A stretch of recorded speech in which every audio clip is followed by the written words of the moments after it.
Hello guys, welcome to my YouTube channel. നമ്മുടെ പുതിയൊരു വീഡിയോയിലേക്ക് ഏവർക്കും സ്വാഗതം. ഇന്ന് നമ്മളൊരു പ്രാവിനെ നമുക്ക് കിട്ടിയിട്ടുണ്ട്. നമ്മൾ പിടിച്ചതാണ്. ടെറസിൻ്റെ മുകളിൽ തുണി വിരിക്കാൻ പോയപ്പോൾ ഈ പ്രാവ് അവിടെ ഇരിക്കുകയായിരുന്നു. അപ്പം ഞാൻ ബാക്കി പ്രാവിനെയും കൂടെ തുറന്ന് വിട്ട് തീറ്റയും വെള്ളം വെച്ചപ്പോൾ ആശാൻ വന്നിരുന്ന് തിന്നപ്പോൾ ഞാൻ അപ്പി എടുത്ത് അപ്പം പിടിച്ചപ്പോൾ വലിയ സന്തോഷത്തിൽ ചേട്ടായിക്ക് ഫോട്ടോ ഇട്ട് കൊടുത്ത്, എങ്ങനെയുണ്ട് ഞാൻ പിടിച്ച പ്രാവെന്നും പറഞ്ഞു. അപ്പോഴാണ് പണി കിട്ടിയത്. നിങ്ങളൊന്ന് കണ്ടു നോക്ക്. അപ്പോൾ ഇതാണ് ഞാൻ പിടിച്ച പ്രാവ്.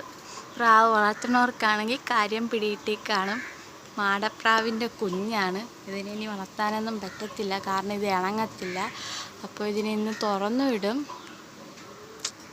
ഇങ്ങനൊരു അബദ്ധം പറ്റിയപ്പോൾ ഒന്ന് നിനക്കൂടെ വീഡിയോ ആയിട്ട് ഇട്ടിരണമെന്ന് തോന്നി. അപ്പോൾ ഇന്നത്തെ വീഡിയോ ഇത്രയേ ഉള്ളൂ. വീഡിയോ ഇഷ്ടപ്പെട്ടാൽ ലൈക്ക് ചെയ്യാനും കമൻറ്റ് ചെയ്യാനും സബ്സ്ക്രൈബ് ചെയ്യാനും ഒന്നും മറക്കരുത്. അപ്പോൾ മറ്റൊരു വീഡിയോ കാണുന്നത് വരെ ടാറ്റാ ബൈ ബൈ.